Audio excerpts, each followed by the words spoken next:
सकारात्मक सोच को आओ सारे भारत में फैलाए, सकारात्मक ऊर्जा का आओ सब में संचार कराए।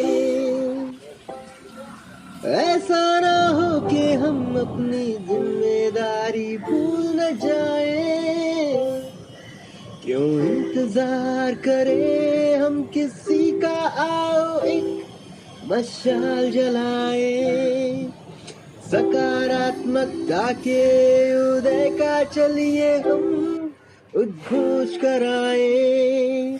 RJS जय हिंद के नारों से अपना देश जगाए, RJS वंदे मातरम से सारी सरकार जगाए। शुभम करोति कल्याणं An ignition of thought and enlightenment. आरोग्यं धनसम्पदः आत्मबुद्धि प्रकाशाय दीपज्योतिर्नमोऽस्तुते। दीपात्वं देहि कल्याणं देहि सर्वान् मनोरथान् यावत् कर्म समाप्येत। I now request all our guests to please take their seats. RJS जय हिंद के नारों से अपना देश जगाए, RJS वंदे मातरम से सारी सरकार जगाए। सब्जेक्ट है, ये देख के खुशी हो रही है कि इतने सारे लोग किताबों की चर्चा के लिए आए हैं। और खासतौर पे बाबूजी ने, राय बहादुर राय जी ने जब से जिज्ञासा बढ़ाई, मैं बैठे बैठे अमेज़न से सारी किताबें ऑर्डर कर चुका हूँ। तो खुशी इस बात की हो रही है, और भी ज़्यादा खुशी हो रही है कि कुछ नई किताबों के बारे में जो पता चला उनको पढ़ने का मैं पूरा प्रयास करूँगा जितनी जल्दी हो सके। आज के इस चर्चा में जो सबसे पहली किताब है वो वैसे तो व्यवसाय, बिजनेस की किताब है। और इस देश में जब भी हम बिजनेस की बात करते हैं तो हम हमेशा कहते हैं, किसी को कटाक्ष में बोल देते हैं, बहुत कदम खा बन रहे हो, अंबानी टाटा हो गया।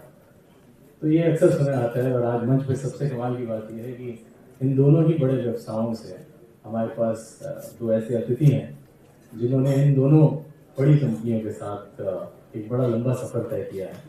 और ऐसे कई अनुभव हैं जो आज हमारे साथ साझा भी करेंगे।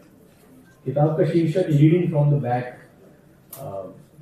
एक कमाल का दर्शन शास्त्र है। ये एक फिलॉसफी है जो कि रविकांत जी द्वारा लिखी गई है, जो कि कई लोगों के अनुरोध के बाद लिखी है, जिसमें हमेशा बताता है कि रविकांत जी, आप इतने साल रहे, आपने हर कंपनी को ट्रांसफॉर्म किया। आप LML में थे, आपने स्कूटर्स को ट्रांसफॉर्म कर दिया। आप काइनेटिक गए, आपने उसको ट्रांसफॉर्म कर दिया। फिलिप्स की टीवी नहीं बिकती थी, आपने उसे ट्रांसफॉर्म कर दिया। आप टाटा मोटर्स में थे तो आपने पूरा बिजनेस ट्रांसफॉर्म कर दिया। तो आप अपनी एक बायोग्राफी लिखिए, एक मेमोया लिखिए, जिससे लोगों को बिजनेस की सीख मिले।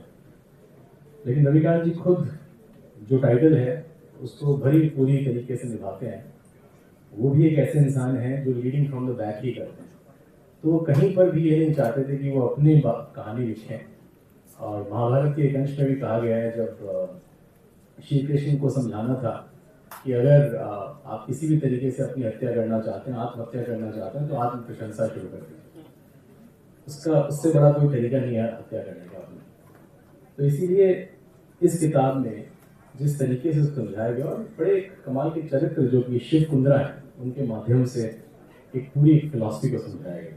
और जैसा कि मैंने कहा कि हमारे साथ राजीव भदौरिया जी भी हैं, तो मैं सबसे पहले उनसे अनुरोध करूंगा, जब उन्होंने इस किताब को पढ़ा और उसके बाद जब हम तीनों चर्चा कर रहे थे, तो उन्होंने पूरे जोश के साथ कहा कि ये किताब एक ऐसी किताब है जो भारत के हर उस इंसान को पढ़नी चाहिए जिसके साथ लोग काम करते हैं, चाहे वो सरकारी तंत्र में हो, चाहे वो प्राइवेट सेक्टर में हो, या किसी भी और तरीके की चीज़ों में जिसमें वो लोगों के साथ काम करते हैं। तो ये किताब लोगों के साथ काम करना सिखाती है और एक बड़ी छोटी कहानी के साथ सिखाती है।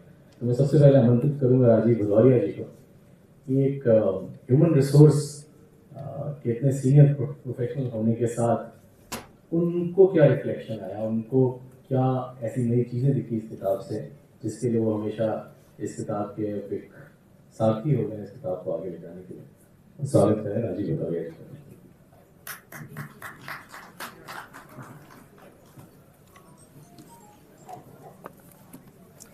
Well, a very good afternoon to all of you, ladies and gentlemen.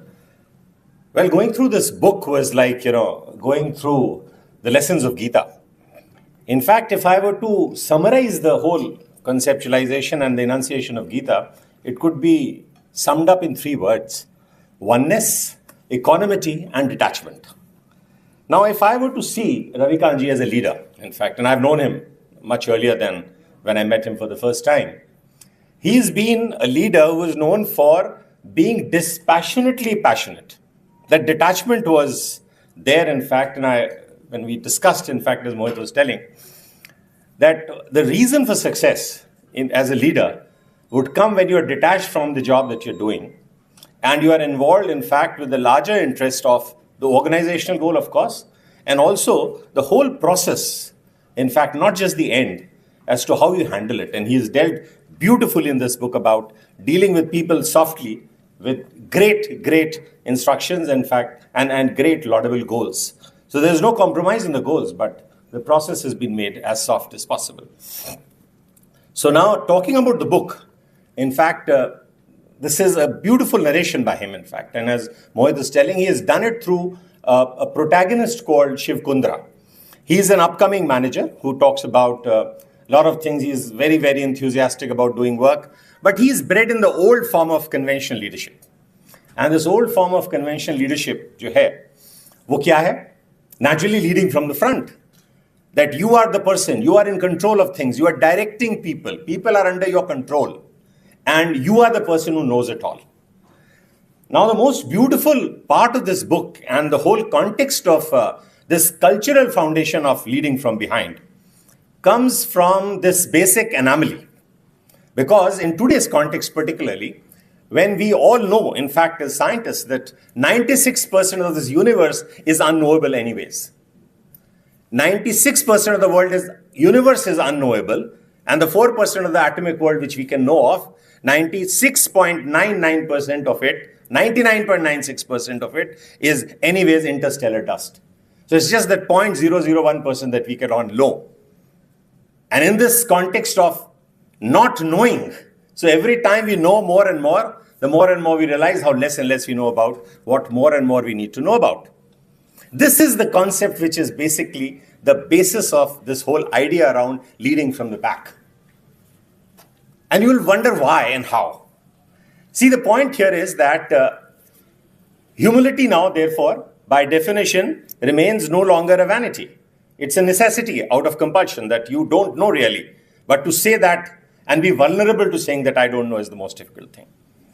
So now talking about this book in a summarized version as a part of this is the fact that, well, how can you as a leader say, no, I don't know?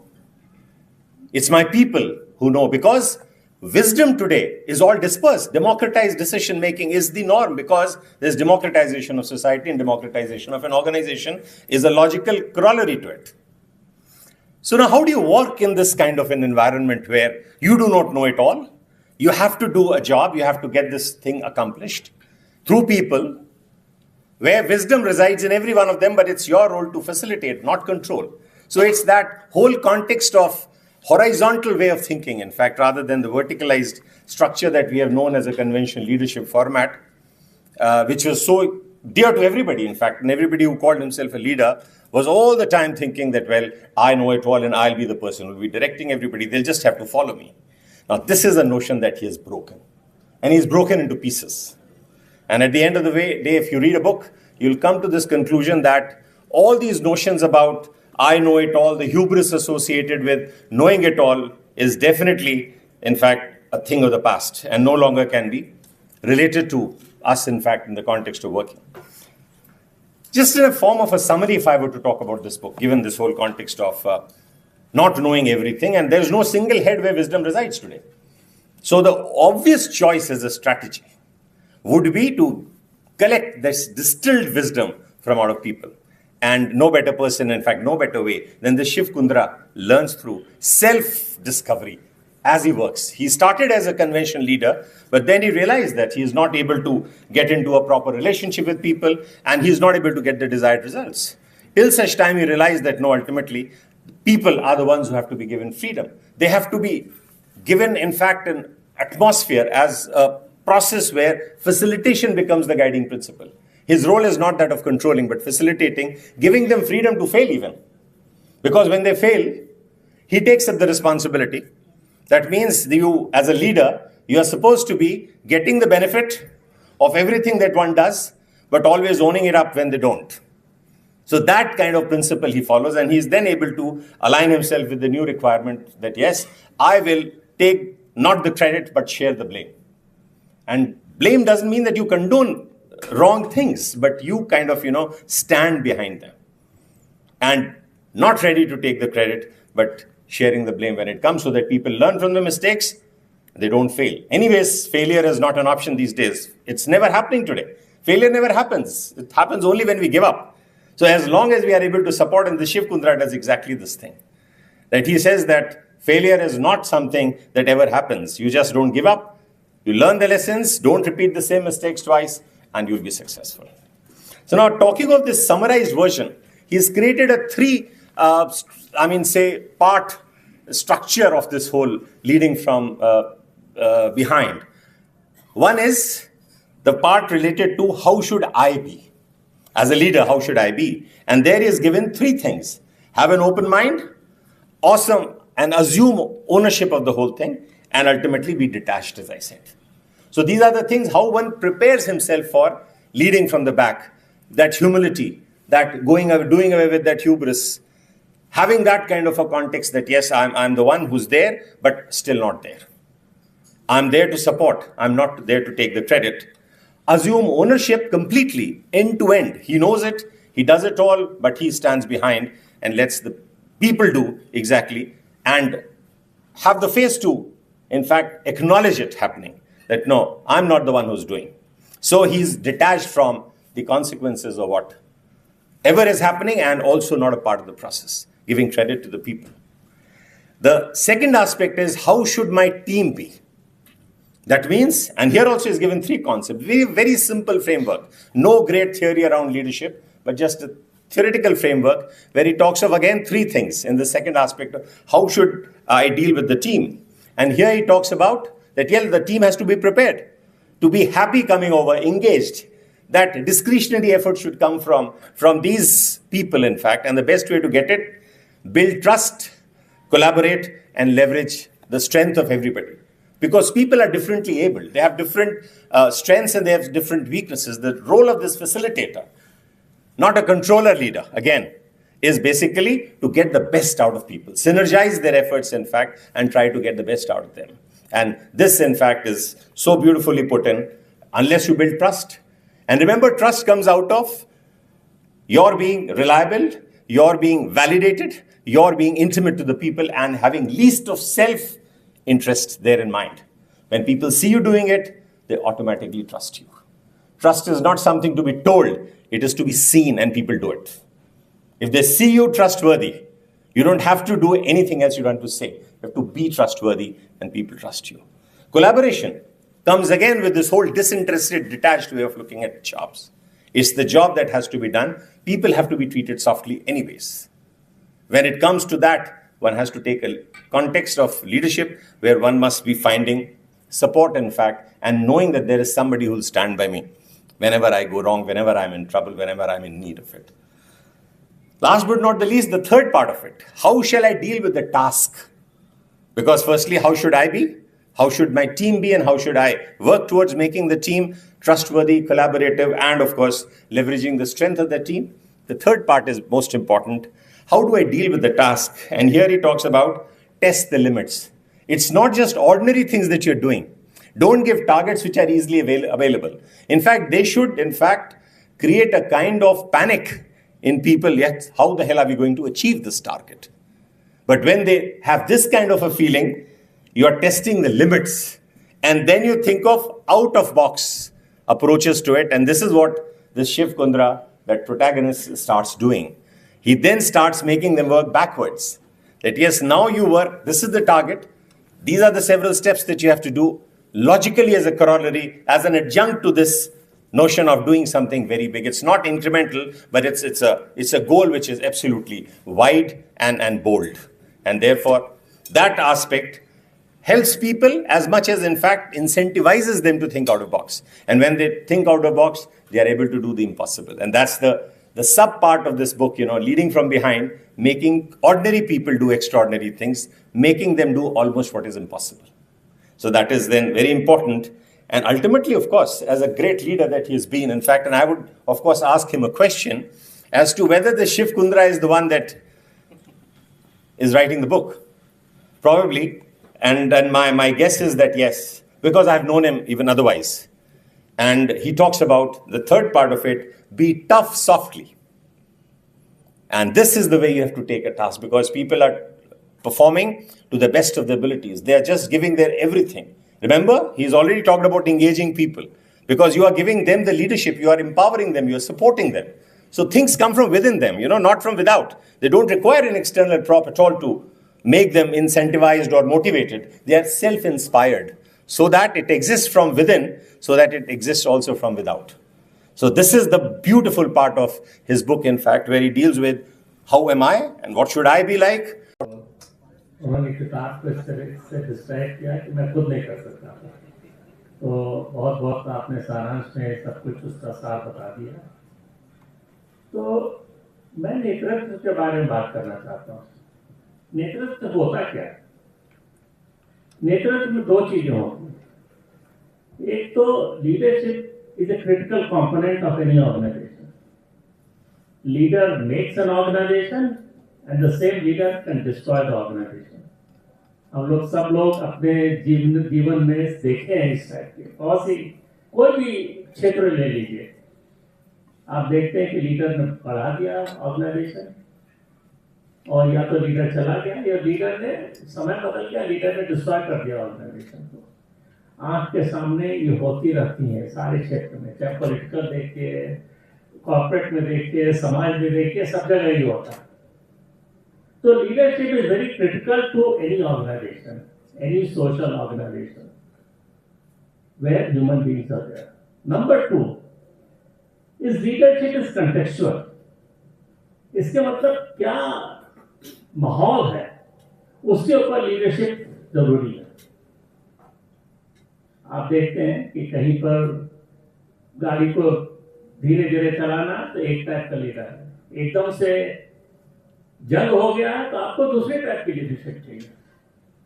तो हम again सब क्षेत्रों में हम देखते हैं कि जब माहौल चेंज होता है तो लीडरशिप भी चेंज होती है। तो मतलब लीडरशिप इज कॉन्टेक्चुअल। लेकिन मैं उस कॉन्टेक्स्ट की बात नहीं कर रहा हूं, मैं कॉन्टेक्स्ट की बात कर रहा हूं अगले 100 साल 1.5 साल में किस टाइप की लीडरशिप होनी चाहिए। मैं 5 साल 10 साल की बात नहीं कर रहा। तो अगर हालांकि चूंकि मैं कॉर्पोरेट क्षेत्र से आया तो मैं उसी से शुरू करता हूं। हम लोग समझते हैं कि कॉर्पोरेट बहुत पुरानी चीज है, पुरानी चीज नहीं, कॉर्पोरेट 250 साल पुरानी, क्योंकि इतनी डोमिनेंट हो गई है कि हम सोचते हैं कि लीडरशिप का मतलब है कॉर्पोरेट। लेकिन कॉर्पोरेट तो 250 साल पुरानी है। 250 साल क्यों पुरानी? कि पहले लोग चीजें बनाते थे, वहीं पर कंज्यूम करते थे, 10 चीजें बनती थी, जबकि 20 चीजें बनती। लेकिन जब इंडस्ट्रियल रिवोल्यूशन हुआ यूके में और फिर सारी जगह स्प्रेड कर गया, तो उसने दो चीज की। 18th सेंचुरी और 19th सेंचुरी में जब पहले स्टीम इंजन आया तो, और उसके बाद से 100 साल बाद इलेक्ट्रिसिटी आई, तो उसने क्या किया, उसने जहां 10 चीजें बनती थी फिर उसने मौका दिया कि 10,000 चीजें बन जाए उसी समय में। और जो पहले समय होता था उस चीज को ले जाने में समझिए कि 1 महीना लगता था वो डिस्टेंस को ट्रेवल करने में, अब 1 दिन में या कुछ घंटे में ट्रेवल कर सकते हैं, अब कुछ मिनट में ट्रेवल कर सकते हैं। तो उसने क्या किया, उसने प्रोडक्शन और कंजम्पशन को सेपरेट कर दिया। मतलब मैं यहां प्रोड्यूस कर सकता हूं इतनी और डिस्ट्रीब्यूट कर सकता हूं चारों तरफ। And that was a big change in human society, very very big change. We don't realize that it separated the place of production from place of consumption, and that made a huge difference. And that point in time, as you know, 11th, 12th century, India and China were the leaders. They were taking 60% of the trade, world trade. Then came the Renaissance in Europe in 15th and 16th century. That made people understand, ask questions, and went for excellence in many things. You are talking about fine arts. I think Renaissance is a great example of what arts, excellence in arts could be. And then followed by industrial revolution. And after World War I and World War II, US took the lead. As you know, it became the predominant power. And then whatever we said happened. So why did corporates do this kind of leading from the front? Because that time leading from the, there were three options available to corporates. क्या थे वो? एक तो Catholic Church था. Catholic Church was there for a long time, and उनकी organisation थी, उनकी leadership, तो ये बोल नहीं सकते थे. दूसरा था रॉयल्टी. कैसे sovereigns were dealing with administration, what they were doing. And third was military. कैसे military काम करती थी, उनका क्या ऑर्गेनाइजेशन था, hierarchical ऑर्गेनाइजेशन थे. So military came closest to what corporates wanted to do because they had a purpose. अच्छा यहाँ जाना है, इसको अधिकृत करना है, इतने समय में और हमारी बढ़ानी है, और राज्य के साम्राज्य को बढ़ाना है. So they had a timeline and in which they did things. So military was the thing. So if you look at the military, if you go back 2,500 years ago, Alexander the Great, if you say, let's look at Alexander the Great. At the age of 20, he became king. Age of 30, he created the largest transcontinental empire in the world ever. So what was the context at that point in time, 2,500 years ago? They had swords, so I could fight only hand to hand. You had javelins, you could throw only so much, and you had horses. In that context, leading from the front was the only type of leadership which could have worked because you wanted to show to everybody else that you are the leader, you are most powerful, you are most clever, you are most system. And that came for after Roman Empire, also same thing happened, same thing. Today, what is the context? We are seeing Ukraine war going on. Do you think the persons who are conducting the war, generals, they are in the front? No. They are sitting either in Moscow or Kyiv or Washington or wherever you can see. So military has already changed into, in a way, leading from the back because the context has changed. Today I can send unmanned missiles, thousands of kilometers, I can send drones, unmanned drones, I can do this, I can do that, I can have tanks, whatever. So context has changed. Now what has the context changed? But corporates have been somewhat slow in changing this. So what is the context change as far as corporates or society is concerned? So I will talk about two things. One is the internal context and the external context. Internal context, and all the two are start with them, fortunately or unfortunately. So corporates have become, in their pursuit for profit, they have made men as machines. Means getting higher productivity, it was all good to a certain extent. It's like you have come on a treadmill. Now I think जिसको बोलते हैं सीमा पहुंच गई है, अब इससे ज़्यादा नहीं हो सकता. Therefore, when men become machine, and when you are made to make machine, at certain point in time, you get the breaking point. Because then he can't do anything for himself, for his family. We are treating him like an innate object. So we've reached that kind of level, and therefore things have to change. Number two, money. In single-minded pursuit of money, the capitalism today has reached an extent where somebody can get $56 billion as remuneration, and there are hundreds and thousands of people who are going free, dying out of hunger. So this kind of pursuit of money is something which is creating huge amount of tension in the society. Therefore, these two things, internal, men and machine, machine and money, these two things, the capitalism has now reached its peak and it has to give way to something else. It cannot run the same way. We need to have a different kind of leadership. And if you look at the two external things, and that two external things, one is mega trends. There are two, within megatrends, there are two things which I would want to talk about. Number one is, there's so much of uncertainty and unpredictability in the world today. 15, 20 years ago, 30 years ago, we could predict what will happen in 3 years' time, 5 years' time. Today, you can't do. We don't even know what will happen in 6 months' time. There could be war, there could be nuclear disasters, there could be something else, sociological changes, so many things happening. So it is impossible for one person to be at the top, and as Rajiv ji mentioned, itna zyada hai ki it is impossible for. So you need to have a more adaptive leadership. You need to have somebody who can adapt to anticipate, still things will change, unanticipated. So you need to be very adaptive. You can't have a rigid hierarchical organization. कि यहाँ से चीज गई ऊपर एक आदमी है, वो सारे डिसीजन लेगा, वो जमाना अब चला गया है। दूसरा है कि information, we are getting tsunami of information. There's so much information overload that it is impossible for one person to be repository of the knowledge, as Rajiv mentioned. So you need to have experts at different places. You need to have therefore a collective leadership. You cannot have a single leadership. You need to have collective. So you need distributed leadership. You need to have collective leadership. And therefore, leading from the front type of leader cannot work anymore.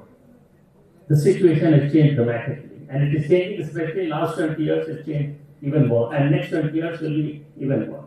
And the second M part of external is millennials.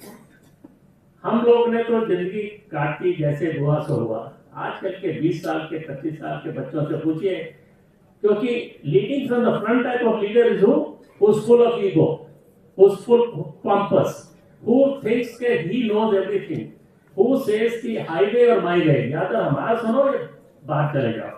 उस type के leader के पास आज के बच्चे काम नहीं करना चाहते. मैं पिछले 90 दिन में कम से कम 50 यूनिवर्सिटीज में, इंडिया की टॉप मोस्ट यूनिवर्सिटीज में और संस्थाओं में, दुबई में, इंग्लैंड में कैम्ब्रिज यूनिवर्सिटी में, एस्टर यूनिवर्सिटी में, क्वींस यूनिवर्सिटी बेलफास्ट में, अभी सिंगापुर से मैं कल आ रहा हूँ, सिंगापुर में और कहीं नेपाल में, सब जगह मैंने ये सवाल पूछा बच्चों से कि तुम किस टाइप की माहौल में काम करना चाहोगे. अनइक्विवोकल डिस्टिंग कि हम इस टाइप के माहौल में नहीं काम करना चाहिए, हमें इस टाइप के लीडर के अंदर काम ही नहीं करना. They want space, they want to be treated as with respect, they want to be treated कि they are also something, they want to be given opportunity to do something. So millennials are the one who are going to change it. If we don't change it, I think ये जो बोलते हैं तख्ता पलट जाएगा. जो leading from the front type of leaders है, उनको अभी समझ के रहना है, क्योंकि अब उनका टाइम आ गया है. So it is based on that this book is there. What this book is, Rajiv has already talked, so I won't talk about it. So I'm only putting the hypothesis and the context that time has come for us to look at a leadership style which is different from leading from the front. I'm not saying leading from the back is the style, but certainly a style which is different from leading from the front. And I'm proposing another one. For want of better words, it is leading from the back. And whatever it is, Rajiv has already said. I don't want to add anything more. Thank you.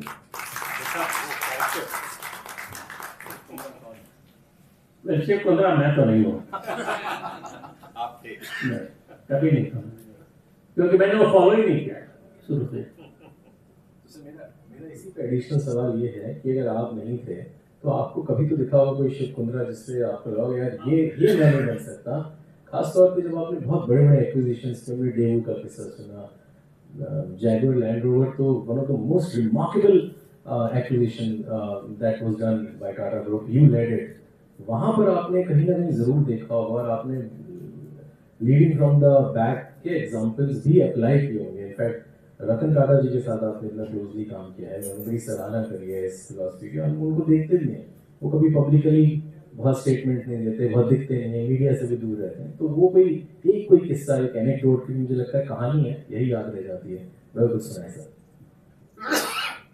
नहीं, देखिए ऐसे लोग तो बहुत मिलते हैं, सबके हमें क्या बोलना, हम सबके जीवन में इस टाइप के शिव कुंद्रा जैसे लोग मिलते रहते हैं, तो मैं ज़्यादा उसमें बोलना नहीं चाहूँगा। लेकिन ऐसा मैंने ये देखा है कि कोई भी परिस्थिति हो, मैं तो 7 कंपनियों में काम कर चुका हूँ, 7 इंडस्ट्रीज, डिफरेंट इंडस्ट्रीज में, मुझे जिससे कुछ भी अनुभव नहीं था, लोगों ने हमें लिया, फिर वहां जाके कुछ चीजें बदलाव हुए, तो कैसे हुआ, तो इस तरीके से हुआ। लेकिन इसमें समय लगता है, ट्रस्ट बनाने में समय लगता है, ट्रस्ट होने। लेकिन किसी ने बोला कि अगर हमें बहुत लंबी रेस की चीज करनी है तो वो लीडिंग फ्रॉम द फ्रंट नहीं हो सकता, वो लीडिंग फ्रॉम द बैक होगा। तो हमें अगर बड़ी चीज बनानी है, मजबूत बनानी है, जो जिससे मैं बोल रहा हूँ, मैं अगले 5 साल की बात नहीं कर रहा हूँ, मैं अगले 100 साल की बात कर रहा हूँ, अगर उस टाइप की संस्थाएं बनानी है तो अपने को ऐसे बनानी है। तो leader is not person who is there in the front, leader become the facilitator to make other people leaders and to give them opportunities, give them this thing. I can only say one thing, ये किताब कई लोगों ने पढ़ी है, 6-7 लोग हमारे पास आए दूसरे के थ्रू और हमारे थ्रू, तो उन्होंने बोला आप ही बता दीजिए अपनी कहानी। लोग बोलते थे यार मैं तो सब चीज में घुसा रहता था, वो 5000 की कंपनी चलाता है, मैं सब चीज में घुसा रहा, मैं सोचता हूँ मैं ही सब कुछ जानता हूँ। ये किताब पढ़ने के बाद मैंने छोड़ दिया। I have given opportunity to other people and it said what a transformation. I mean, people are happier, people are feeling empowered, people are doing this thing, and I'm getting time to not put myself in these things. I'm looking at future. I'm looking at what can be done, what other things can be done. It has released me. So इस type की कहानियां बहुत लोग आके मिल रहे हैं, और ऐसा नहीं है कि कोई पहली दफे मैं बोल रहा हूँ, ये चीजें हो रही हैं, अमेरिका में भी हो रही है, सब जगह हो रही है। लेकिन चीज है कि इस टाइप का लीडर जो है अपने को प्रोजेक्ट नहीं करता, तो इसलिए लोगों को मालूम नहीं। लेकिन leading from the front type का है, वो हर मैगजीन के कवर में आना चाहता, हर उसमें आना चाहता, हर उसमें आना चाहता, हर उसमें आना चाहता। तो क्योंकि ये टाइप का लीडर अपने को प्रोजेक्ट नहीं करना चाहता, तो इसलिए लोगों को उसके बारे में मालूम नहीं है। अब देखो सवाल ये उठता है कि हम कैसे। मैं इंट्रोड्यूस कर रहा हूँ प्रकाश सिंह जी की इस किताब को, जिसका नाम है memoirs of a top cop, unforgettable chapters. Prakash Singh ji बहुत ही बड़ा नाम है। जब भी हम पुलिसिंग की बात करते हैं या पुलिस रिफॉर्म्स की बात करते हैं तो 2-3 जजमेंट सुप्रीम कोर्ट के हमें याद आती हैं, जैसे DK बासु है या फिर ललिता कुमारी है, और उसके बाद जो बड़ा नाम है वो प्रकाश सिंह जजमेंट का है। उस पर हम आगे और चर्चा करेंगे। लेकिन ये जो किताब है अनफॉरगेटेबल चैप्टर्स, जैसा कि आप नाम से भी समझ सकते हैं, इन्होंने अपने कुछ यादगार लम्हे इसमें जाहिर किए हैं। इन सब पर विस्तार से चर्चा होगी, लेकिन आपका ज़्यादा वक्त ज़ाया ना करें हम, और सिर्फ उससे आपको जो अब रूबरू होंगे आपसे वो है mister Ajay Kumar Singh. He is a seasoned Indian administrative service officer who is currently press secretary to the President of India since 2017, and he has also served as joint secretary of Ministry of Information and Broadcasting, and have held very senior positions, and a very well-known person, a well-known figure in media fraternity. He has dealt with different organizations dealing with Government of India and the media at large. So without wasting much time, I'll request Mr. Ajay Kumar Singh to kindly come up and enlighten us with his ideas about the book which he has gone through, Prakash Singh's Memoirs of Top Cop, Unforgettable Chapters. Here is Mr. Ajay Kumar Singh. Please welcome.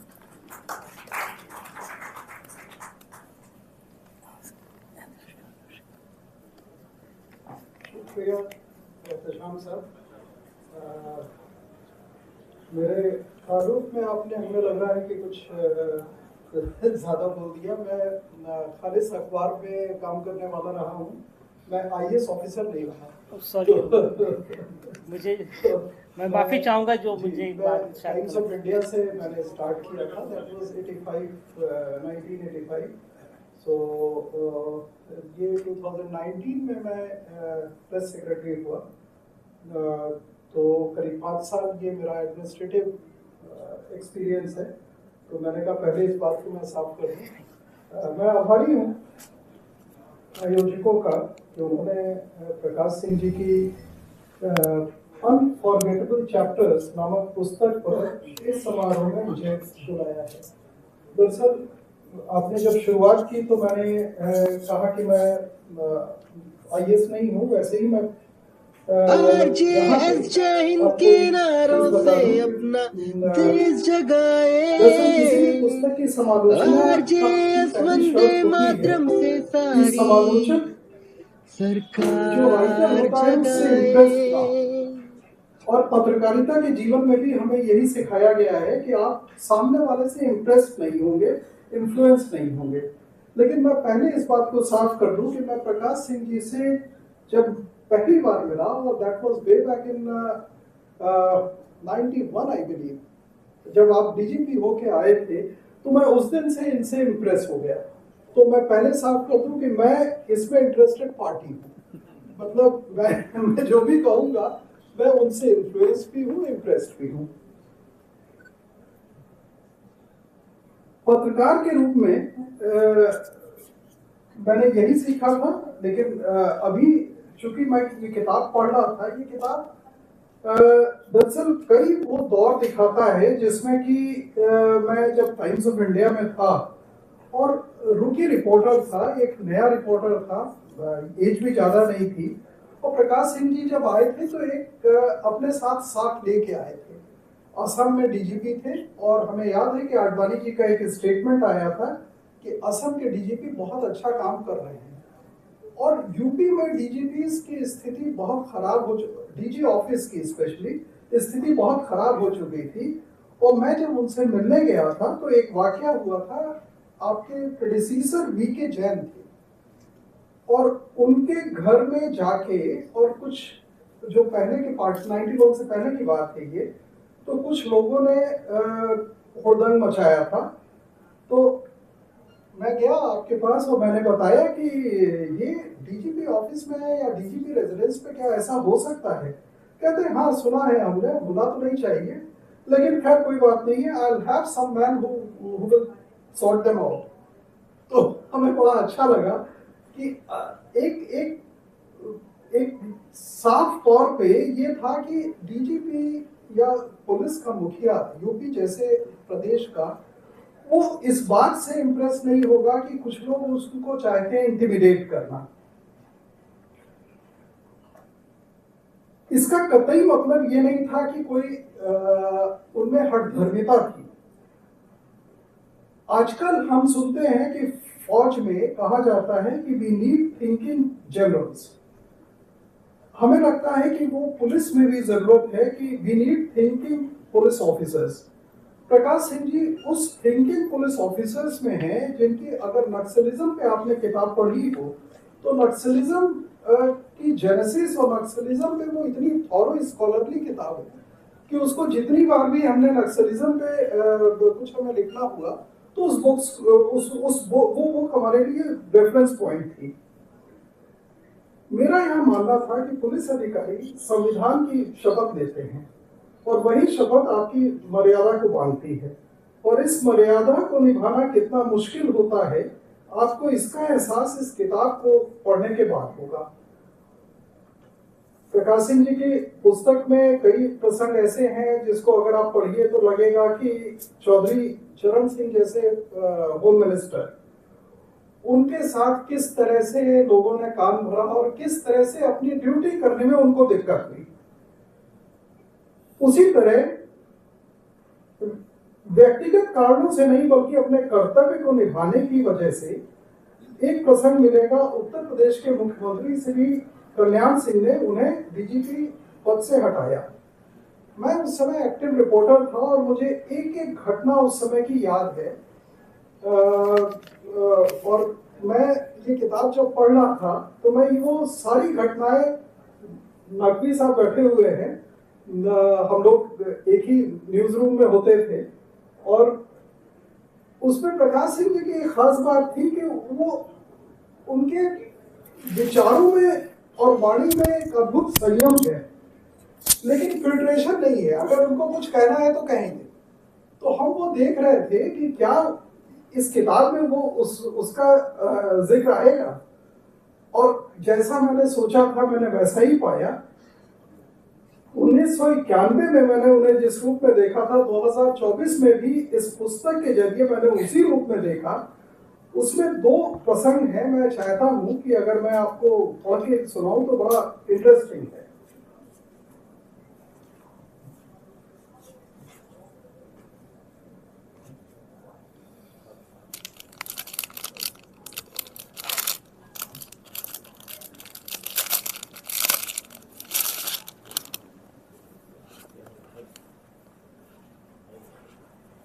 पहला है, जब एक खुफिया report थी police की, जो कि intelligence से मीडिया में लीक हुई थी, और वो रिपोर्ट थी जिसमें कि यूपी में रॉयट्स कितने हुए हैं कितने नहीं, उसकी एनालिसिस की। और उसमें एक जिक्र आ गया कि एल.के. आडवाणी जी की जो रथ यात्रा थी उसके बाद कितने रॉयट्स हुए। कल्याण सिंह जी उस पर काफी ज्यादा नाराज हो गए, और नाराज हुए तो कि ये रिपोर्ट आई कैसे। और वो रिपोर्ट आई तो प्रकाश सिंह जी का पहला रिएक्शन ये था कि उन्होंने पहले तो उसको पता किया, उसके बाद उन्होंने एक हजरतगंज थाने में एफआईआर लिखाई।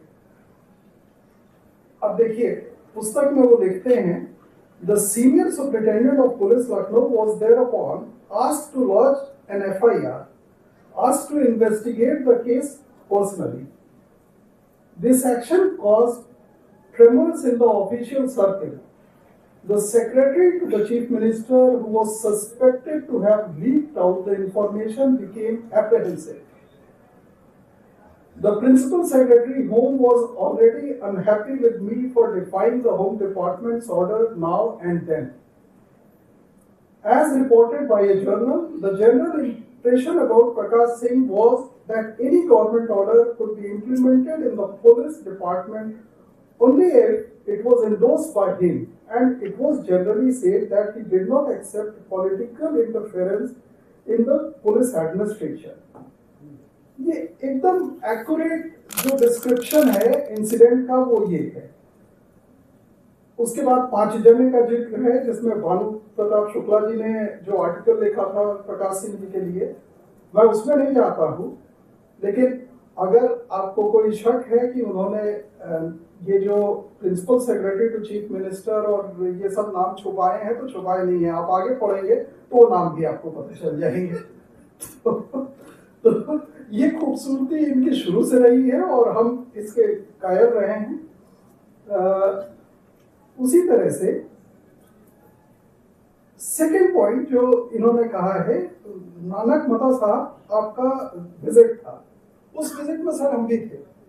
वो विजिट दरअसल उसका एक कॉन्टेक्स्ट था, वो पीलीभीत कांड एक हुआ था, और पीलीभीत कांड बाय चांस वो मैंने ही लिखा था, प्रकाश सिंह जी उस समय नहीं आए थे, वो पहले का था। लेकिन उस समय वो उसमें 13 करीब जिनको टेररिस्ट बोल के एक फेक एनकाउंटर, मेरा ये कहना था वो फेक एनकाउंटर था, लेकिन पुलिस का कहना था कि नहीं वो फेक नहीं था। खैर वो एक अलग इशू था, उसमें बाद में केस वेस सुप्रीम कोर्ट में चलता रहा। पर वहां पे स्थिति बहुत खराब हो गई थी। प्रकाश सिंह जी जब वहां गए, हमें याद है मान साहब वहाँ जो डीएस मान एक होते थे उसके हेड होते थे, उन्होंने इनवाइट दिया था और हम लोग भी गए थे वहां पे। और ये बात बिल्कुल सही है कि जब आप जा रहे थे तो उस समय वहां पे आतंकवाद पीक पे था, और कई बार ये लगता था कि कहीं ऐसा ना हो कि कुछ हो जाए और आप अकेले ही गए थे, पुलिस छोड़ के, और वहां पे जितने भी लोग थे करीब 10,000 लोग होंगे जैसा आपने बुक में लिखा है। उसमें आपने बहुत अच्छे ढंग से उस ऑडियंस को एड्रेस किया, और करीब 40 मिनट, मुझे याद है अच्छी तरह कि आप 40 मिनट बोले थे, जिसमें गुरु के नाम अपनी फैमिली में जो फैमिली मेंबर्स में हैं उनका भी आपने जिक्र किया। और वो वाकई में पढ़ाई टेररिज्म का एक चेंज हो गया था। लोगों को ये लगने लगा कि सिखों को सिख के अगेंस्ट एट्रोसिटीज नहीं होंगी, पुलिस एनकाउंटर तो एक हो चुका था, लेकिन सिखों में एक कॉन्फिडेंस आया। वो कॉन्फिडेंस मैंने अपने सामने देखा गेन होते हुए, और हम बहुत इम्प्रेस थे क्योंकि कोई पुलिस ऑफिसर यूपी से टॉप मोस्ट जाके ये बात कहे कि आपको कोई भी दिक्कत होगी तो हम हैं आपके लिए, ये एश्योरेंस बहुत बड़ा था, उसने पूरा चेंज कर दिया।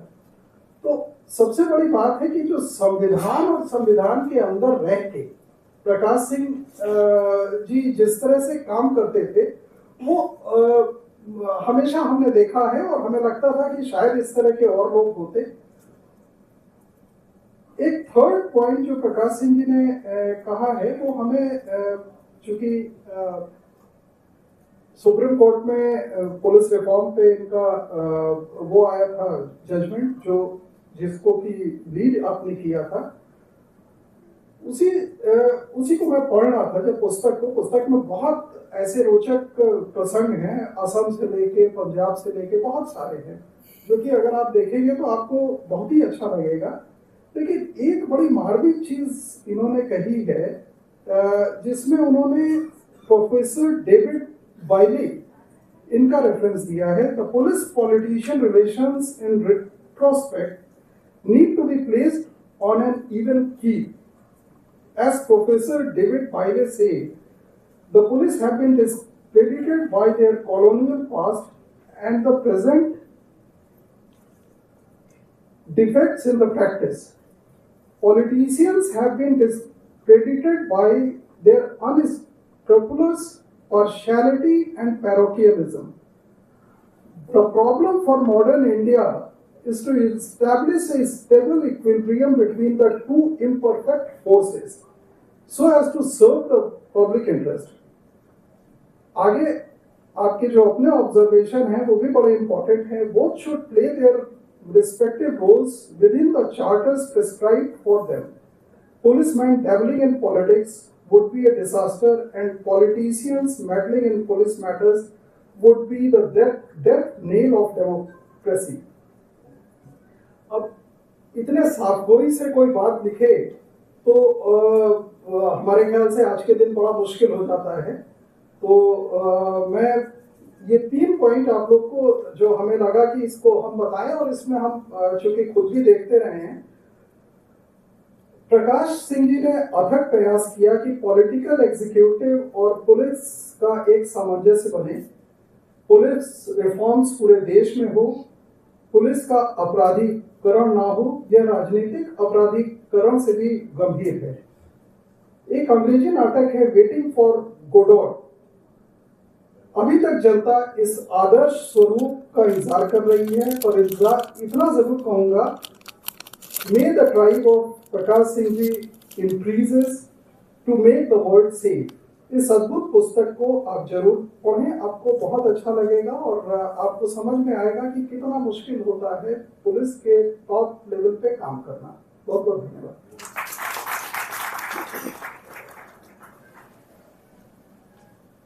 बहुत बहुत धन्यवाद अजय सर।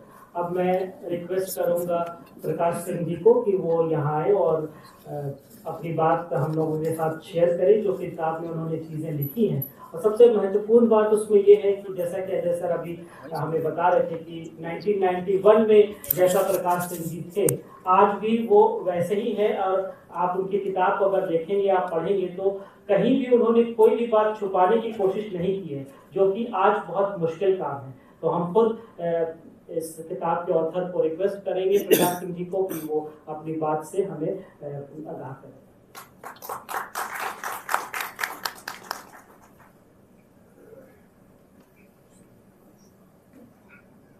अजय सिंह जी ने मेरी किताब के बारे में काफ़ी कुछ बता दिया है। मैं संक्षेप में फिर भी कुछ कहूँगा। ऐसे तो मैं 1994 में रिटायर कर गया था।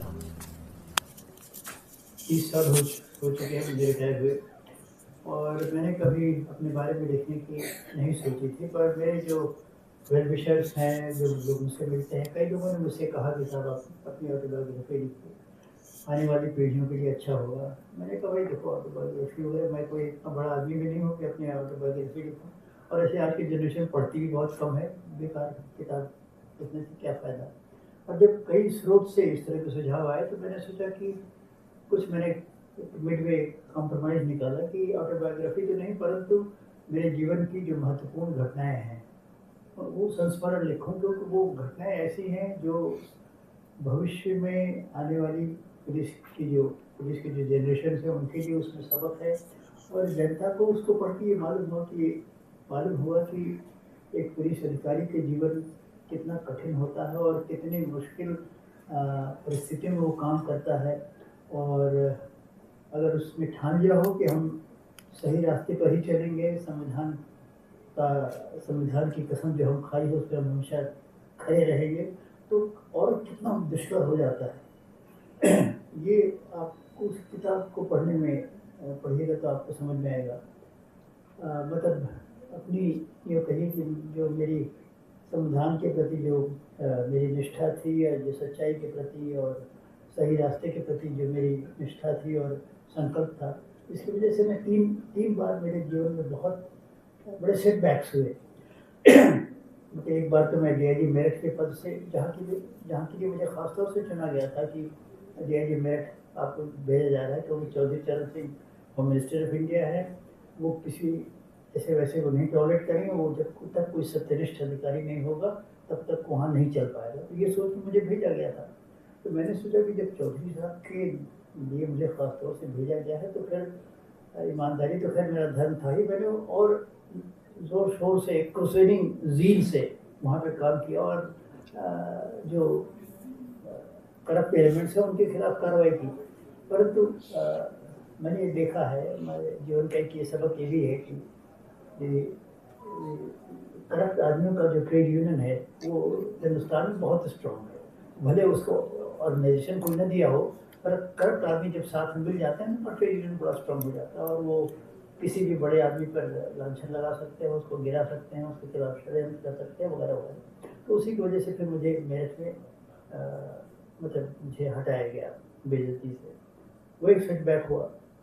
तो सेटबैक जरूर हुआ, पर उस सेटबैक का एक सिल्वर लाइनिंग भी थी। मतलब सारे प्रदेश में एक बात फैल गई, बड़े एग्जैजरेटेड वर्शंस। मतलब मेरे चौधरी चरण सिंह से आमना सामने बात हुई और आई स्टूड माई ग्राउंड, नहीं साहब मैंने जो किया है सही किया है, और ये इनके खिलाफ ये आरोप था, इनके खिलाफ ये आरोप था, पर वो सुनने को नहीं तैयार थे। वो तो उन्होंने माइंड मेकअप कर लिया था, गुस्साते रहे। फिर एक थोड़ी देर तक वार्ता चली, 15-20 मिनट। उसके बाद मैंने देखा कि कोई मेरी दाल नहीं गलनी है, मेरी बात नहीं सुनी जाएगी। मैंने सैल्यूट किया और मैं चला आया। तो मतलब मुझे तकलीफ इस बात की हुई कि मैं तो क्रूसेडिंग ज़ील से बेईमानों के खिलाफ काम कर रहा हूँ और मुझे एक ऐसे आदमी जो ईमानदारी के लिए विख्यात हैं वो मुझे निकाल रहे हैं। खैर वो एक सेटबैक रहा। दूसरा सेटबैक हुआ, फिर सेटबैक कहिए या मतलब रिवर्स कहिए, असम में हुआ। असम में मुझे भेजा गया। तो मैंने प्राइम मिनिस्टर साहब ने बुला के मुझे ख़ास तौर से कहा असम में जाने को। तो मैंने थोड़ा माइल्डली हल्के शब्दों में प्रोटेस्ट किया। प्रोटेस्ट इसलिए नहीं किया कि असम जाने में मुझे कोई परेशानी थी या असम जाने में कोई घबराहट थी। मैंने कहा कि सर छोटे प्रदेशों में जैसे नागालैंड, मणिपुर में तो बाहर के प्रदेश के अफसर डीजीपी बना के भेजे जाते हैं, और असम तो पुराना पार्टी स्टेट है, बड़ी स्टेट है, उसके अपने अफसर हैं। मैं वहाँ जाऊँगा तो लोग कहेंगे सर ये कहाँ से बाहरी आदमी आ गया और हमारा हाथ मारा गया, हम डीजीपी हो जाते, ये कहाँ से आ गया वगैरह वगैरह, ये सब दिक्कत होगी। और फिर डीजीपी एक स्टेट का बनता है आदमी तो फिर वो उस ऑर्गेनाइजेशन में वो वहीं ग्रो करता है। आप वहाँ एसपी रहे, डीआईजी रहे, आईजी रहे, जनता जानती है, फोर्स आपको जानती है। एकदम से मुझे आप ट्रांसप्लांट करेंगे तो, पर उन लोगों ने ये कहा, वो होम सेक्रेटरी भी बैठे थे, प्राइम मिनिस्टर तो प्रिजाइड कर रहे थे और स्टेट मिनिस्टर फॉर होम थे। उन लोगों ने कहा नहीं, हम लोगों ने सब सोच समझ के आपका चयन किया है, क्योंकि वहाँ इलेक्शंस होने हैं और हमारा असेसमेंट है कि आसाम पुलिस का सीनियर अफसर वहाँ इलेक्शन नहीं करा पाएगा, क्योंकि उल्फा ने कहा है कि इलेक्शन नहीं होने देंगे, और असम पुलिस का अफसर उल्फा के खिलाफ सख्ती नहीं कर पाएगा। इसलिए आप 4 साल से पंजाब में आतंकवाद से लड़ रहे हैं, आपको इसका अनुभव है, आप जाइए वहाँ करवाइए। तो खैर उन परिस्थितियों में तो मैं गया। तो इलेक्शन जब मेरी शर्त यही थी ठीक है मैं इलेक्शन करवा दूँगा। इलेक्शन हो गए, शांतिपूर्वक हो गए, पॉपुलर गवर्नमेंट बन गई। उसके बाद मैंने कहा मुझे जाने दीजिए। और जो एडवाइजर्स थे वो मेरे पुराने गुरु लोग थे, मिस्टर के एन प्रसाद थे। उनका भी असम पुलिस को तुमने इतना मुश्किल दौर से पार कराया है, इलेक्शन करवा दिया, थोड़ी देर और रुक जाओ, असम पुलिस को ज़रा सा ठीक ठाक करके तब चले जाना, 4-5 महीने और रुक जाओ। तो मैं बड़े बेमन से, मैं क्या कहूँ, आपके वरिष्ठ अधिकारी जिनको आप आदर करते हैं वो आपसे कहें तो फिर आप उनकी बात टाल भी नहीं सकते। तो मैंने कहा ठीक है सर, मैं रुक जाता हूँ। पर पॉपुलर गवर्नमेंट बनी तो चेतेश्वर सैकिया मुख्यमंत्री थे। अब आते ही उन्होंने कुछ ऐसे काम किए जो मुझे लगा कि ये मेरा डीजीपी से पूछे ये काम नहीं होने चाहिए थे। उल्फा के डिटेन्यूज करीब 350-400 उल्फा के डिटेन्यूज थे, उन्होंने 2 इंस्टॉलमेंट्स में दोनों को छोड़ दिया और मुझसे पूछा तक नहीं। मैंने कहा सर आपने बिना मुझसे पूछे इतना महत्वपूर्ण निर्णय ले लिया, कल को यही आदमी कोई घटना करेंगे, वारदात करेंगे, हिंसात्मक वारदातें होंगी, फिर आप कहेंगे इनको पकड़ो। तो इनको पकड़ने में सालों लग गए और ये सब बंद पड़े हैं और आप इनको एक धल्ले से आपने 350 आदमी को छोड़ दिया। तो वो आदमी बड़े मतलब हितेश्वर सैकिया मतलब जितने मुख्यमंत्री हमने के नीचे हमने काम किया, मैंने देखा वो आदमी ऐसे थे, कहते कुछ थे, मतलब कुछ और होता था, करते कुछ और थे। मतलब उनको समझना बड़ा मुश्किल था। तो वो कभी नाराज नहीं होते थे, पर उन्हें अंदर ही अंदर नाराज हुए। उनका भी आदमी तो मुझसे बहस कर रहा है। चलिए बहस बात खत्म हुई। उसके बाद वो कोतवाली में दरोगा को पोस्ट कर दो, इस थाने में दरोगा को पोस्ट कर, ये सब चिट्ठियाँ आने लगी मेरे पास। मैंने कहा साहब मैं इस तरह काम नहीं करता हूँ, मैं तो जब बैठा हूँ तो मेरी हुकूमत चलेगी, मैं जिसको ठीक समझूंगा रखूँगा, ऐसा नहीं होगा। मैं जाकर उनसे कहा साहब देखिए इस तरह मैं नहीं काम कर सकता, और मैंने उनको चिट्ठी दे दी कि साहब I might be relieved of my responsibility as DGP. मैंने डीजीपी कुर्सी को लात मारी। मैंने कहा बाजा ऐसे डीजीपी बनने से जहाँ खाली मैं डेकोरेटिव डीजी हूँ और मतलब मुख्यमंत्री मुझे रोज रोज उल्टे सीधे से काम करवाना है। तो मतलब डीजीपी पद छोड़ने में तो कोई बात नहीं थी, पर मैं केंद्र से मैं रिलीव हो गया था और स्टेट में मेरी कोई अभी जगह नहीं बनी थी। तो बड़ा चक्कर हुआ कि अब मैं जाऊँगा कहाँ जाऊँगा, कोई नौकरी की तलाश करनी पड़ेगी। तो क्या करें जैसे तैसे। पर ईश्वर मुझे हमेशा लगता है कि ईश्वर का बड़ा हस्त था मेरे ऊपर कहीं ना कहीं। मतलब जो मैंने जीवन में जिस सच्चाई के रास्ते पे चले तो कुछ अज्ञात शक्तियाँ, कुछ अदृश्य शक्तियाँ मेरी मदद करती थी। तो फिर हम लोग अभी बैठे थे इंस्पेक्शन हाउस में, तब तक एकदम से फ़ोन आया और भी दौड़ता हुआ कि सर आपका फ़ोन आया है दिल्ली से। तो उन दिनों मोबाइल तो था नहीं, अब दौड़ के मैं गया फिर, क्योंकि पुलिस मेस में ठहरा था, एक ही फ़ोन था, उसी में सब लोग सुनते थे। गया तो हमारे कल्याण सिंह जी का फ़ोन था उनका कि मैं उत्तर प्रदेश के मुख्यमंत्री बोल रहा हूँ। मैंने कट से जो बातचीत हुई फिर उनका कि हम लोग चाहते हैं कि आप डीजीपी यूपी का पद संभालें। अब मैं तो खैर नौकरी सोच ही रहा था कहाँ जाए, तब तक वो ऐसे तो डीजीपी पद के लिए बड़ी लॉबिंग और बड़ी प्रयास होते हैं। मैं तो दो जगह डीजीपी बना और दोनों जगह ऐसा लगा जैसे पद मेरे मतलब गोद में ईश्वर ने गिरा दिया। असम का मैंने बताया, असम का प्राइम मिनिस्टर ने खुद बुला के मुझसे कहा डीजीपी असम जाएगी। फिर इसी तरह डीजीपी यूपी का पद मिला। पर बाद में यूपी में 1 साल तक तो बड़ी बुलंदी से काम चला, पर 1 साल बाद धीरे धीरे लोगों को लगा भाई इस आदमी का कद बहुत बढ़ता जा रहा है। और खासतौर से ब्यूरोक्रेट्स को एक बात बड़ी खल रही थी, जो IAS लॉबी थी, ये इसका कद बहुत बढ़ता जा रहा है और ये हम लोग भी सुनता नहीं। सुनता मैं सबकी था, इज्जत सबकी करता था, पर आप ये चाहिए कि आप अपने इशारे में मुझे नचा लें तो वो नहीं होगा। और काम में अगर आप गलत आदेश भेजिएगा तो उसका मैं पालन भी नहीं करूँगा। मेरा एक तरीका था कल्याण सिंह से, मतलब वो कल्याण सिंह से मिडनाइट सेशंस होते थे। वो कहते थे कि साहब 11 बजे आ जाइए, क्योंकि दिन भर तो वो भी परेशान रहते थे, मैं भी परेशान रहता। 11 बजे हम लोग केवल हम 2 जने की बातें हो गई। तो वो जो खास वो 11 बजे जाने के मतलब वो 12 बजे के 11:30 बजे 12 बजे सेशन शुरू होता था, आधी रात के बाद खत्म होता। उसमें वो अपनी सारी सिफारिशें लेके चलते थे। उसमें हम लोग की बहस होती थी किसको एकोमोडेट करना है, किसको नहीं करना है। और मैं अपनी ये फाइलें ले जाता था जो हम डिपार्टमेंट से गलत आदेश आए, और मैं उनको समझाता था कि साहब इन कारणों से ये आदेश गलत है। तो चूँकि मेरा कोई एजेंडा नहीं था, जो मैं अपनी सच्चाई से बोलता था, तो मुख्यमंत्री हमेशा यही कहते थे कि ठीक है इसको आप लिख दीजिए। तो मेरी मुख्यमंत्री से बात हो गई, और तो मैं ऐसे मतलब होम डिपार्टमेंट के आदेश को मतलब लिख के भेज देता था फाइल पे कि मेरी मुख्यमंत्री महोदय से बात हो गई, इन कारणों से ये आदेश वापस किए जाते। तो होम डिपार्टमेंट भी नाराज़ था और लोग भी नाराज़ थे कि भाई आदमी सुनता नहीं है और अपने मन की करता है और मुख्यमंत्री को इसने। पर तब तक खैर बहुत सारी और बातें होती गई एक के बाद एक, और माहौल मेरे खिलाफ बनता गया। फिर मतलब कोई ब्यूरोक्रेसी में ये था कि इस आदमी को गिराना है। फिर वो तब तक इंटेलिजेंस की फाइल वगैरह का मामला आ गया, जिसमें सेक्रेटरी चीफ मिनिस्टर को खुद ये लगा कहीं इस DGP को ठिकाना नहीं, ये कल को हमारे ऊपर हाथ डाल दे, इसके पहले कि हमारे ऊपर हाथ डाले इसको गिरा दो। तो उन लोगों ने वहाँ से भी बड़ी बुरी तरह से मुझे निकाला गया, इस मायने में कि मुझे बुलाया गया कि 11:30 बजे आपको मुख्यमंत्री के यहाँ जाना है, आना है। मैं जाता हूँ और वहाँ मैं देखता हूँ कि प्रिंसिपल सेक्रेटरी होम पहले से बैठे हैं, मुझे लिफाफा पकड़ा दिया गया। मैं खैर लिफाफा पकड़ा गया तो मैं खैर बिना पढ़े मैं समझ गया क्या है। तो मैंने उस समय कह दिया कि सर मैं आपका अनुग्रहित हूँ कि आपने मुझे प्रदेश में काम करने दिया, पर अब मुझे इंडियन पुलिस सर्विस में कोई काम नहीं करना है। मैं छुट्टी की दरख्वास्त दे दूँगा और 3-4 महीने बाद मैं आपके पास अपना इस्तीफा भेज दूँगा। मुझे वो सदमा मुझे बहुत ख़राब लगा था कि DGP TP के पद पे मैंने इतना काम किया और फिर मुझे ह्यूमिलिएट करके निकाला गया। तो फिर मैं छुट्टी चला गया। 3-4 महीने में एकदम हाइबरनेशन में था, किसी से मैं मिलना न जुलना। बाद में मुझे पता चला कि मेरे घर पे वॉच भी रखी जा रही है कि कौन लोग मिलते हैं जुलते हैं इससे। पर और उसी बीच में फिर बाबरी मस्जिद गिर गई तो केंद्र सरकार आ गई। उधर कम्युनल राइट शुरू हो गई यूपी भर में और अन्य प्रदेशों में। केंद्र सरकार को ये लगा कि भाई कोई स्ट्रॉन्ग आदमी को DG बनाओ जो सांप्रदायिक दंगों को तो रोके, पूरा प्रदेश जल रहा है। तो उनको और कोई नहीं समझ में आया। केंद्र सरकार बदल चुकी थी, अब सेंट्रल गवर्नमेंट का शासन था, तो उन्होंने फिर मुझे DGP फिर बनाया बाबरी मस्जिद के प्रकरण के बाद। मेरे एक दोस्त ने इस घटना का विश्लेषण एक विचित्र ढंग से किया।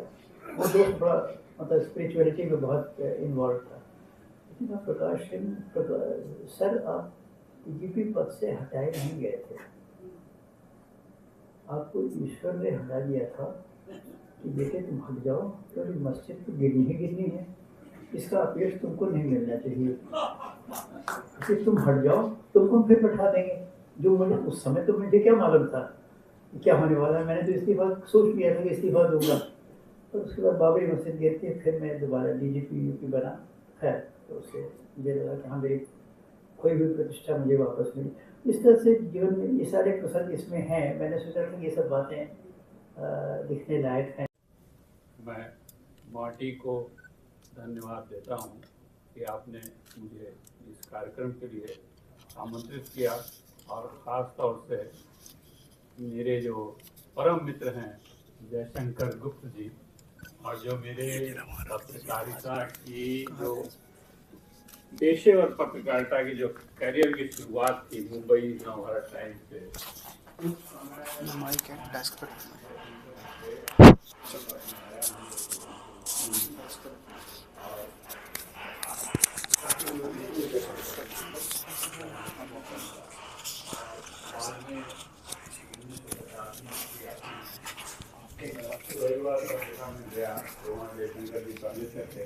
तो वहाँ पे भी हमने साथ साथ काम किया जयशंकर जी के।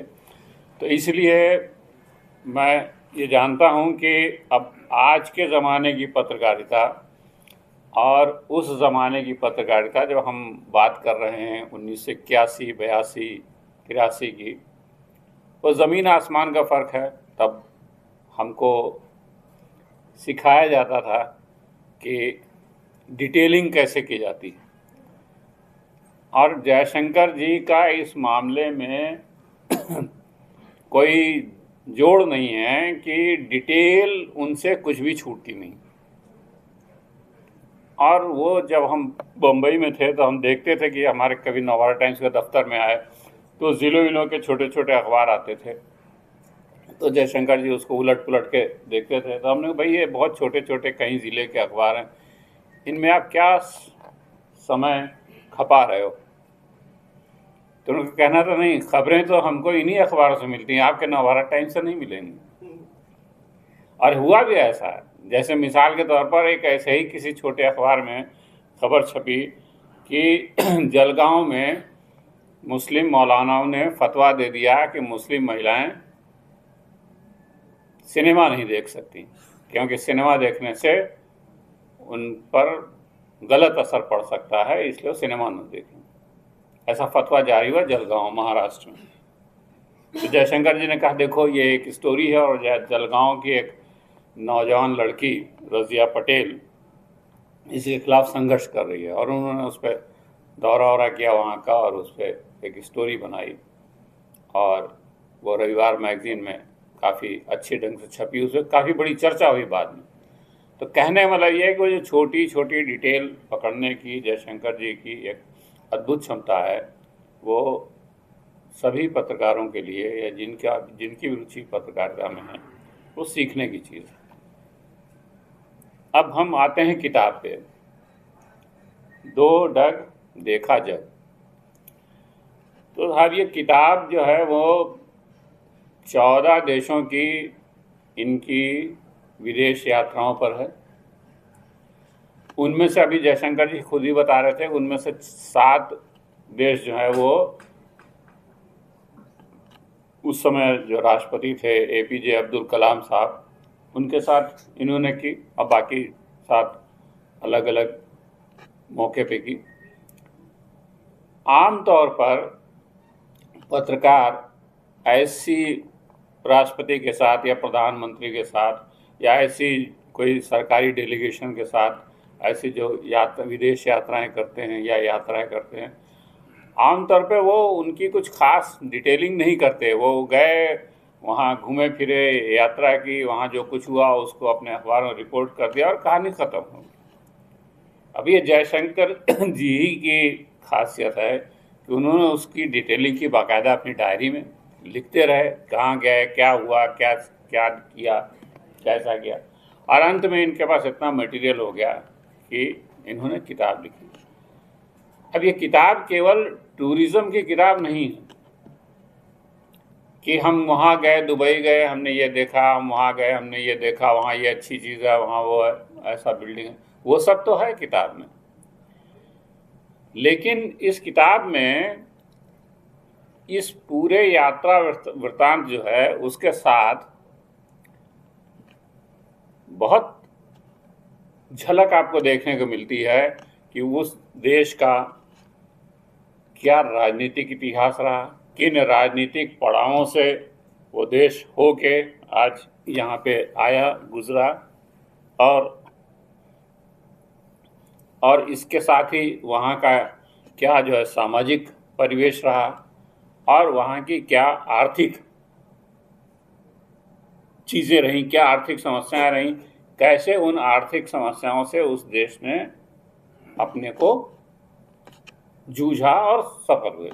मिसाल के तौर पर दुबई की कहानी, दुबई जो काफ़ी समय तक जो है वो उपनिवेश रहा, उन पर अपना शासन था विदेशों ब्रिटिशर्स का, और जब वो 1971 के आसपास जो है वो स्वतंत्र हुआ और कई अमीरात का एक समूह बन करके संयुक्त अरब अमीरात बना, तो उस समय क्या था वहाँ पे? उस समय जयशंकर जी लिख रहे हैं, और वो सब जानकारी शायद मेरे पास पहले नहीं थी, जब मैंने इनकी किताब पढ़ी तो पता चला कि साहब वो तो पूरा जो इलाका था वो मछली उद्योग और मोती बनाने के उद्योग पे टिका हुआ था। बाद में उन्हें पेट्रोल के भंडार मिले, वो तो ठीक है, लेकिन जैसे ही जापान ने जो है वो प्रोसेस्ड पर्ल बनाने की टेक्निक शुरू की और वो मोती बनाना शुरू किया, तो उनको समझ में आ गया कि भाई हम जो हमारे जो गोताखोर जो समुद्र में बहुत गहरे डूब कर और फिर वह मोती हासिल करते हैं, अब उनका बाजार नहीं रहेगा वो क्योंकि वो महंगे हैं, और ये जो जापानी मोती ये सस्ते हैं, ये तो ऐसे ही बन जाते हैं। तो हमें तो